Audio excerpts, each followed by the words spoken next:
Welcome to Captain and the Clown. In this episode, we talk about persuasion, how it differs to influence and manipulation. We're going to learn a very powerful two-step process for persuading people.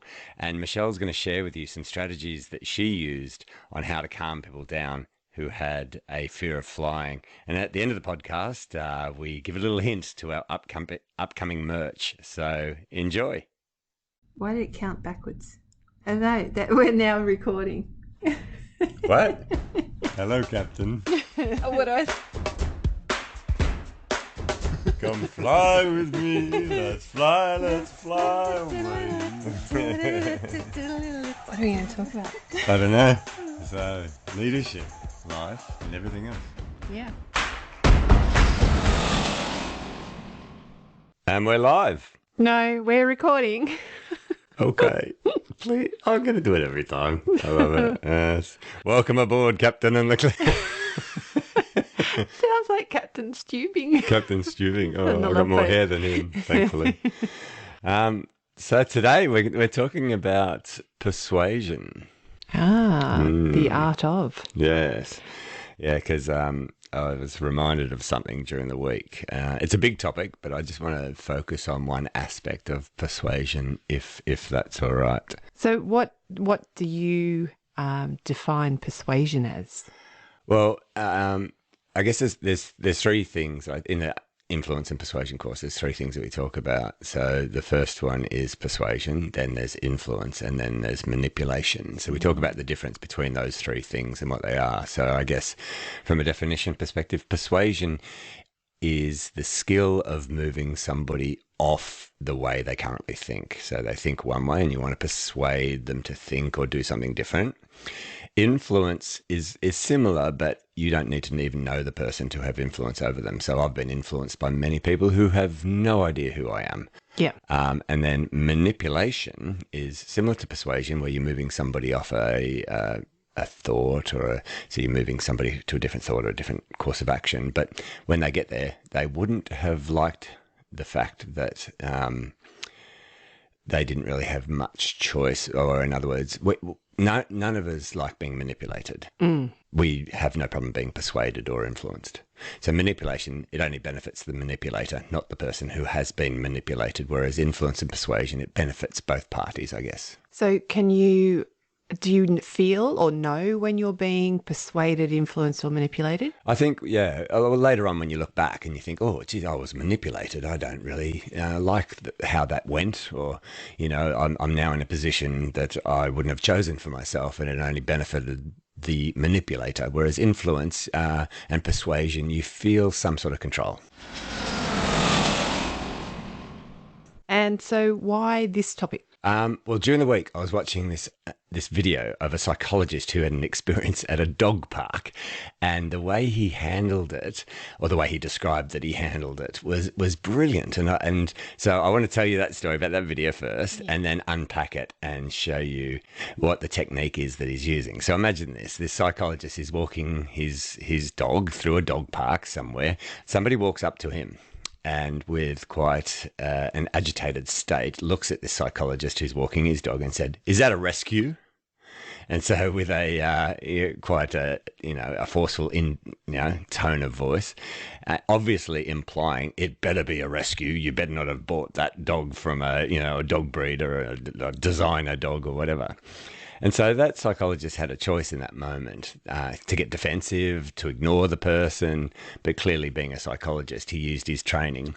And what he did is he said to this person who's verbally accusing him of having a designer dog, I guess, he said, "Yeah, it's an awful situation, isn't it? That there's so many dogs in shelters, and they need somebody to rescue them, and it's such a awful situation that so many dogs are bought for Christmas and then discarded, and they end up in shelters, and they're being put down in large numbers. It's a horrible situation, isn't it?" And the guy that had obviously come up and said, "Is that a rescue?" Then calmed down and was starting to become a little bit more peaceful in that interaction. And then the psychologist said, can I ask you a question? And so the accuser said, yeah. And then the psychologist said, what do you do when your family has been asking you for a particular type of dog for years? They had a fantastic experience with a particular type of dog, and you can't find that dog anywhere in any of the shelters.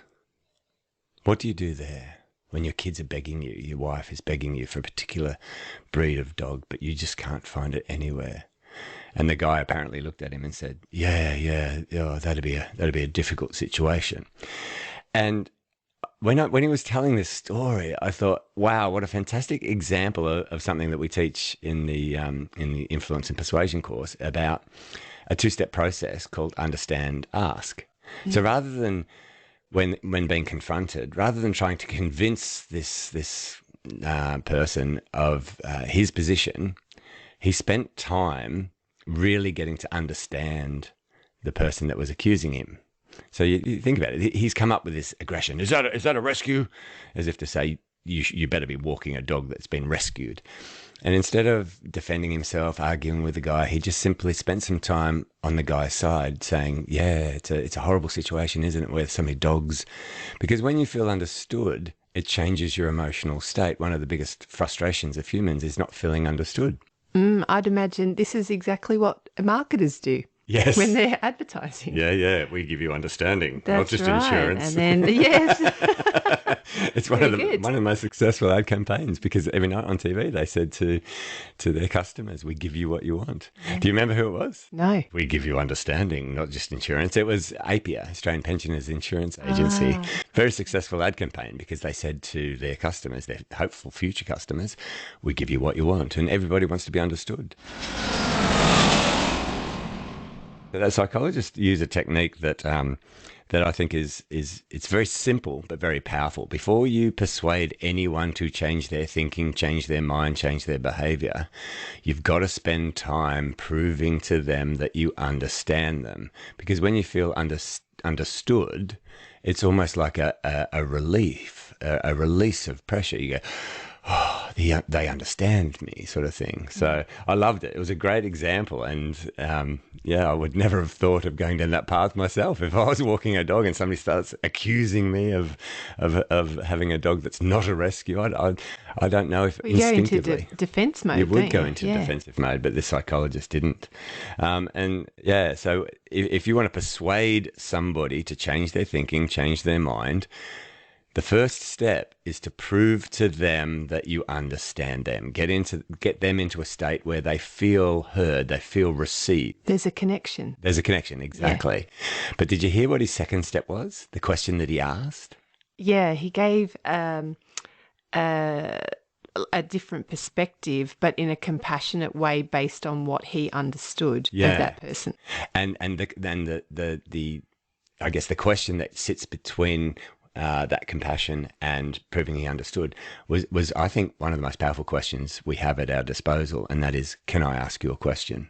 Now, people who have attended your courses would have a visual of you putting your hand up to your brain and opening the door. Can I ask you a question? Yeah. And then it opens up the brain. Thinking, it's me being silly in a training room. But when you ask somebody, can I ask you a question, you're getting their permission, which gives them a sense of control. And when they say yes, they're opening up their brain to receive new information, to be asked something. So when you, I think, I call it the most powerful question we have. Can I ask you a question? Can I have your permission to ask you a question to get you to think differently? Is essentially what you're doing, but you're not obviously saying that. So, and then once he said, can I ask you a question? And this accuser gave him permission, his brain's now open. It's open to listening. And so then he said, what do you do? So he's asking his advice. What do you do when your kids, your wife, they've been asking you for a particular type of dog? What do you do? So in other words, please put yourself in my position to understand it from my perspective. I want to get your take on what you would do if you were me. Is that like putting skin in the game? It is. It is. Like you come and stand. I've just stood in your Stakeholder shoes. now. Yeah. I've just stood in your shoes. I've understood it from your perspective about how these dogs in rescue centres. Now, please, can you please come and step into my shoes and understand it from my perspective? And it was just a fantastic little video that I watched that showed the art of persuasion. Understand somebody first, ask permission, and then ask questions to get them to look at something different. I like that. Yeah, it's beautiful. He started as a clown, became an Olympian, and now Guy shares his amazing story and the mindset for success in his hilarious and touching keynote. Audiences around the world often tout him as the best speaker they've ever heard. I can vouch for that. To book Guy to speak at your next conference, go to guynewman.com.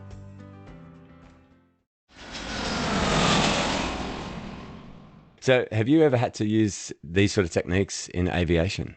Yeah, so I was involved in a fear of flying course, not for myself, but... I hope not. What am I doing at the front? That's a different story. Yeah. And part of it was, and also when I used to sit paxing around in uniform, people always come up and give their opinion and want to tell you that they're scared of flying and they don't like when it does, takeoff, landing, turbulence, etc. So when you're, paxing is when you're... a passenger deadheading to somewhere else. So flying from... you might be transported in uniform to another port to then commence your flight. Oh, okay. So you may have done a flight, but then you've got to go to another airport to fly a plane somewhere else. Okay, so paxing. Yes, yep. yes, Okay. Yes. And so the fear of flying, what I tended to do, whether it was officially or just as a passenger, is understand why. Have they had a bad experience? Is there... have they heard from, someone in their family or friends? Have they watched air crash investigations? All these things, and then work out. And generally, I am generalizing, it all came down to a lack of control, a lack of understanding, a lack of knowledge about what was actually happening. Yeah. So I break it down and tell them, it's air pressure and it's basically just a change. And then to break it down even further to make it more relatable to something that they know, I'd give them the example that it's like a pothole. You don't fear a pothole. Okay, it can be jarring, which turbulence can be as well, but it's in control. You know that out of the pothole, there's road and solid road, and you're contained within your car and you're safe. Yeah. So then when there was turbulence and they, grabbed the arm rests with this deathly, white knuckle grip, they could reason, and you could see them. They were reasoning, it's just like a pothole. It's just like a pothole. I love this. And they came out of it. And it doesn't cure anything, but it gives it more of an understanding. More context so they have that, they can go into the researching of the air pressure changes, etc. Yeah. And you're not going to plummet to the ground. Yeah. But the quick go-to is the pothole. So you're paxing. Now I know your term. You're sitting there, you're in uniform, you might be sitting next to somebody who's got a fear of flying. So obviously they see you as a pilot because you've got the uniform on, and they start asking you questions about their fear. And so your first instinct is to show that you understand them. Yes. Get some background. I love this. So you get some understanding of where their fear comes from. You're listening to them. You're spending some time in their shoes. Mm. And then you give them some context to think about it differently. So you're almost asking them, I presume you'd say, have you ever been in a car and you've driven over a pothole? Yes. And they're going, okay, yeah. So, and then you're saying it's similar in the air where that pothole is a change in air pressure. Yeah. And so potholes in the sky. Yeah. I love this. Yeah. What a fantastic way to help somebody who's got a fear of flying when you're going through turbulence. It's okay. It's just a pothole, just like on a road. We drive over a hole, but then we get past the pothole, we're back on the road again. Yeah. What a great analogy. I suppose as far as persuasion goes, it's just, again, like you said, changing their state from and their understanding from what their initial was to maybe tweaking it a little to something that sits better with them. But it started with you understanding them. Yes. And then when you introduce the concept of the pothole, they can now move off the old thinking with some new context. I really like that. Did you ever have to persuade people in your crew when you were flying? Yeah, I saw an example of this with a captain I used to fly with. And so I used that technique myself, where I would offer out, if you like, anyone to come up with a solution. So there would have been, how much fuel do we need, if we need to calculate alternates en route, etc., if the weather's bad.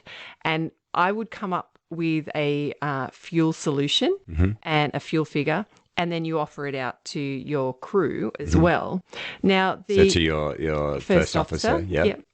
And if it was a different thing, it could even be where we go for dinner on an overnight with the cabin crew as well. Everyone gets a say. Yeah. And then, so not the dinner, but ultimately the captain makes the final decision. So rather than being autocratic where this is what it is, and I think we actually spoke about a situation where I had a fuel situation and it was very autocratic. Yeah. So rather than having that and distancing myself, making it approachable and having the crew feel like they had input, and also being able to then see their perspective and gather information, gather data that I might not have thought of, might not have had access to. It also then persuades people to be more forthcoming. So even approaching the cabin crew when you first board the aircraft, please tell me anything you see, hear, smell, feel, and nothing is silly, giving that expectation and persuading them that they are part of the crew and their input is valued.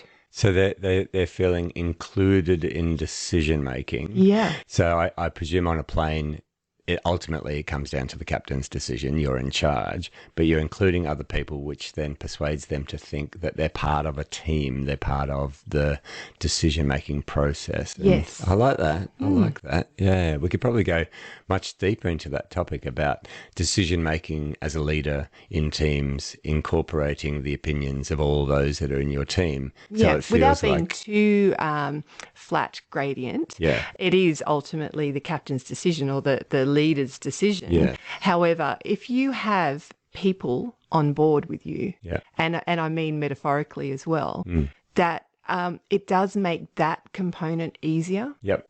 So to influence, to persuade is a lot easier. And I don't mean it in a manipulative way. No. So I guess they feel as though they've got input. Yes. Yeah. Yeah. So when we talk about manipulation, you didn't have input is often the case. You felt like you were moved off your position. You were manipulated off your position, but you didn't have any input. So therefore you didn't have any control. Yeah. So you're giving people a sense of input, which gives them a sense of control, which means that they feel persuaded or influenced. Yes. I really like that, Michelle. So just wrapping up, what I loved from that video of the guy in the dog park was he just absolutely demonstrated a very simple process. Before you want to move somebody off the way they currently think or the way they act, spend time proving to them that you understand them. Get into their shoes, understand it from their perspective, and don't try and move them off that position until you've shown that you categorically understand their perspective. Because what it does is it triggers the reciprocation response. So when I do something for you, because we're humans, you instantly want to reciprocate. Yeah. So if I prove to you that I understand you, then when it comes to my turn to talk, you'll reciprocate and listen to me. So understand first. The second step is ask questions. And the most powerful question we have is, can I ask you a question? And then when you ask your next question, you've got their permission, they're listening, and most likely going to be taking into account your position in whatever it is that you're talking about. Yeah. Like it. No, that's good. That's good. So let's finish up this podcast by talking about why we think the world will be a better place with more dogs. Well, okay. Where we live is in Sydney and Peninsula, and it's a great little community. And everybody, and that's an absolute, not everybody has dogs, but there are many dogs, and they're typically small and have an oodle somewhere in the breed, which is quite, I ironic, I suppose, quite poignant. About this topic of designer dogs and rescue dogs. Yeah. Yeah, I don't think there's too many oodles in rescue centres because that's what everyone wants these days, I guess. Although there are a lot of rescue dogs around here, which is lovely. Yeah, it's beautiful. And when I've been asked to dog sit, because can't have a dog, travel lots around, even though the kids would really love a dog.